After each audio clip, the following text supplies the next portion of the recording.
এই মুসলিম রাষ্ট্রে, মুসলমানের দেশে, মুসলমানের সমাজে মাগরিবের আযান যখন হয়ে যায়, যুবকদেরকে যদি দাওয়াত দিই, ও যুবক ভাই চলেন আযান হয়েছে নামাজে যাই, অনেক লম্পট যুবক বলে আমার কাপড় ঠিক না। কথা বলেন না কেন? আচ্ছা বলেন, প্রত্যেক মাসে মা বোনদের একটি অসুস্থতা হয়, 3 দিন 5 দিন 7 দিন, তারা যদি বলে আমি অসুস্থ, আমার কাপড় ঠিক নাই, এটা মানা? কথা বলে না, এটা মানা? কিন্তু কোন যুবক যদি বলে হুজুর আমার কাপড় ঠিক নাই, এটা মানা যায় নাকি? কথা বলেন না কেন? এটা মহিলার চেয়েও বেশি খারাপ। কারণ আমার ভাইরা, এই যুবকরা কেন বলে আমার কাপড় ঠিক নাই, পোশাক ঠিক নাই? মনে রাখবেন, এই যুবকটা প্রস্রাব করে পানি পর্যন্ত নেয় নাই। কথা নয় না? আর একটা প্রাণী কথা মনে রাখেন, একটা প্রাণী আছে রাস্তা দিয়ে দৌড়াতে দৌড়াতে কোন উঁচা জায়গা দেখলে এক পা উঁচু করে কয় শ্রী। নাম কি? কথা কয় না। এটা মূর্তিও বুঝে না, এটা উঁচা জায়গা পাইলেই ছেড়ে দেয়। কথা কন ঠিক কিনা? এটা বসেও না, আবার ছেড়ে দেওয়ার পরে দেখবে একটা শরীরটা ঝাঁকি দেয়। কথা পায় না, ঝাঁকি দিয়ে মারে দৌড়। এই কিছু সমাজের যুবক আছে, এরা প্রস্রাব করার সময় টিস্যুও নেয় না, ঢিলাও নেয় না, পানিও নেয় না, কুকুরের মতো দাঁড়ায় দাঁড়ায় প্রস্রাব ছেড়ে দেয়। আর প্রস্রাব শেষ হয়ে গেলে 2-4টা ঝলদন টালদন ডাক দিয়ে এরপরে সেন্টার টান দিয়ে পায় দোস্ত চল যায়। কথা কয় না। আবার মনে রাখবেন, এই ঢিলার কথা বললে আরেক বেকায় যায়। এক লোক ওয়াজ শুনে বাড়ির দিকে যাচ্ছে, হুজুর ওয়াজ করছে যে আপনারা টিস্যু নেবেন, টিস্যু না পেলে ঢিলা নেবেন, তাহলে পানি নেবেন, একটাও যদি না পান অন্তত কিছু ধুলা চড়ায় নেবেন। ওয়াজ শুনে বাড়ির দিকে যাচ্ছে, এই প্রস্রাবের যে চাপ সেন্টার দিয়ে বসে পড়ছে, কয় খাড়ায় না করে বসেই পড়বে। বসে করার পরে যখন প্রস্রাব মাঝামাঝি পর্যায়ে গেছে, তখন মনে পড়ছে হারে হুজুর হয়েছিল টিস্যু নাই ঢিলা, অন্তত ওকে পানি, তা না হলে ঢিলা, আমার কাছে টিস্যুও নাই, ঢিলাও নাই, পানিও নাই, তো সর্বশেষ একটু ধুলা টানা। ঠিক না? কথা কন ঠিক না?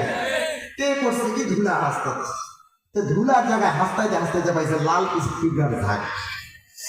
কি পাইছে? লাল পিঁপড়ার ঝাঁক নিয়ে যখন সোনা ময়না ধরছে, বলেন সোনা ময়না কি ঠিক আছে? কুটকুট যখন কামো, এই যুবক তারা একটা খবরদার, হুজুরের কথা শোনা যাবে না, হুজুরের কথা শুনে আমার মনে আছে। আচ্ছা বলেন, ওয়াজ শেষ করে যাওয়ার সময় হুজুরকে বলছে লাল পিঁপড়ার ঝাঁক নেওয়ার জন্য? কথা কয় না, বলছে আপনাকে দিতে ধুলে আপনি লাল পিঁপড়ার ঝাঁক নিয়েছেন, দোষ কি মন লাগতেন? আমার ভাইরা, আজকেও সমাজে লক্ষ্য করলে দেখা যায় দোষ করে ওরা, দোষ দেয় টুপিওয়ালা। কথা কয় না? ওরা বললে কোনো সমস্যা নাই, ওদেরকে হয় কুরু কুরু, আর মোল্লারা বললেই কয় মাকরু। কথা বলেন। ওরা যখন মঞ্চে দাঁড়িয়ে ভোট চায়, মঞ্চে যখন রাজনীতির কথা বলে, তখন ওটা হয় কুরু কুরু। আর আলেম যখন কোরআন থেকে হক কথা বলতে চায়, তারা তখন ফতুয়া দেয় মাকরু। কথা বলেন। অনেক কথা আছে, থাকবেন না থাকবেন? কথা আছে, খেলা হবে ইনশাআল্লাহ। আমার ভাইরা, মনে রাখতে হবে, নারীরা যদি 4টি আমল করে, জান্নাতের 8টি দরজা খুলে দিবেন যিনি দিদিকে। নারীরা 4টি আমল করলে জান্নাতের 8টি দরজা তার জন্য খুলে দেওয়া হবে।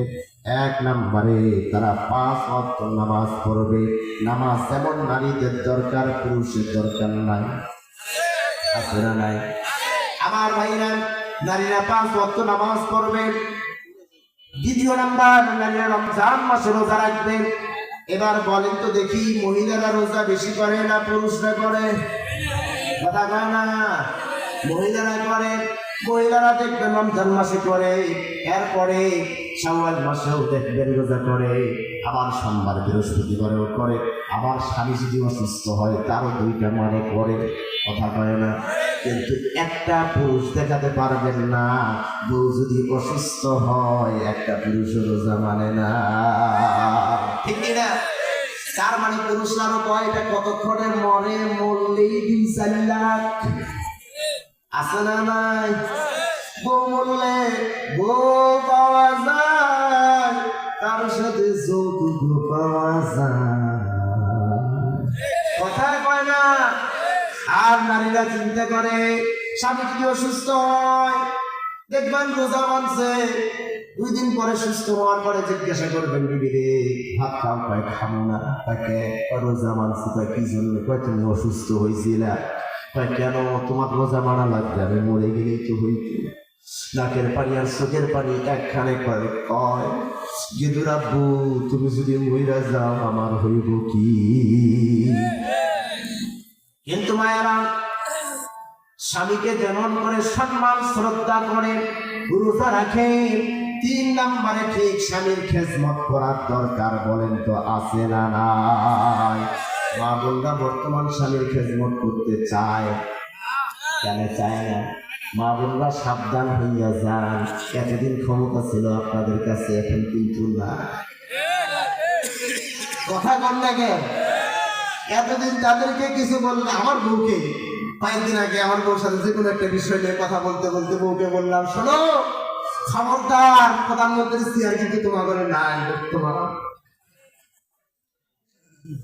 বর্তমানকার পুরুষের। অতএব কথা বললে একটু হিসাব নিকাশ করে কম, তারপরেও তাদের পাওয়ার কমে না গো, ঠিক কিনা? পাওয়ার কি কমে? কমে না। অতএব মা বোনরা অবশ্যই স্বামীর খেদমত করার দরকার আছে না নাই? 4 নম্বরে নারীরা যে কাজ করবে নিজের সতীত্বের হেফাজত করবে। বর্তমান আমার সমাজে নারীরা সতীত্বর হেফাজত করে না, তারা মাথাও ঢাকা দেয় না, বুক পিঠ কিছুই ঢাকে না, বরঞ্চ তারা যদি ওড়না নেয়, ওড়না নেওয়ার সময় দেখবেন ডিজিটাল যুগে এইভাবে ফেলাইয়া দেয়, কথা পায় না? আচ্ছা বলেন এটা কি ওড়না নেওয়ার কোন সিস্টেম? আবার আরেকটা গ্রুপকে দেখবেন ওরা এইভাবে ধরে এইভাবে দেয়, কথা পায় না? আচ্ছা বলেন নদী এক জায়গায়, ব্রিজ যদি হয় আরেক জায়গায়, বিপদ আছে না নাই? তার মানে নদী যেখানে ব্রিজ ঢাকা লাগবে সেখানে তারা এই জায়গায় দেয় না। আবার আরেকটা স্টাইল আছে, তারা এইভাবে ধরে এইভাবে দেয়, কথা কন না কেন? আবার শহরে ঢুকলে দেখা যায় এইটাই নাই, এটাই শহরে ঢুকলে দেখা যায় এটাই নাই।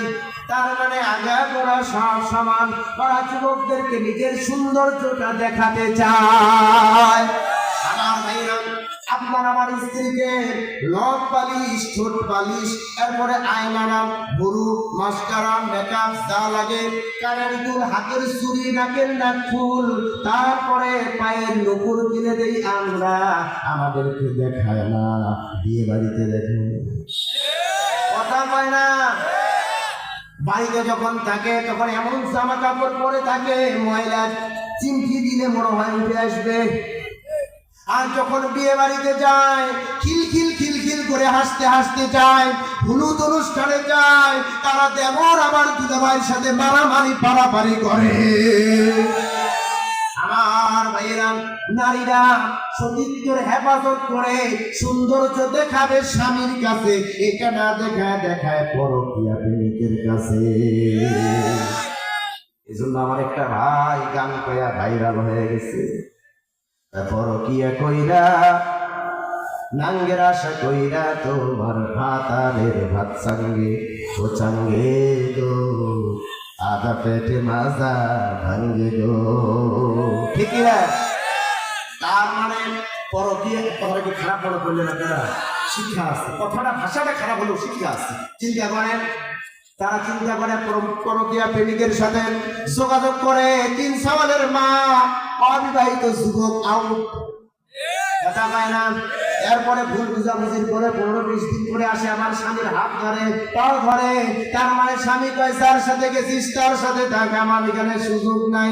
তার মানে জীবনটা নষ্ট, তার জীবন নষ্ট, তার স্বামীর জীবন নষ্ট, তার 3টা সন্তানের জীবন সে নষ্ট করেছে শুধুমাত্র পরকীয়া প্রেমিকের কারণে। আমার ভাইরা, আমরা ইতিপূর্বে লক্ষ্য করেছি আমার দেশে আমার সমাজে যদি স্বাভাবিক না হলে বিবাহ হয় তাহলে তার বাবা মার নামে মামলা হয়, কথা ঠিক কিনা?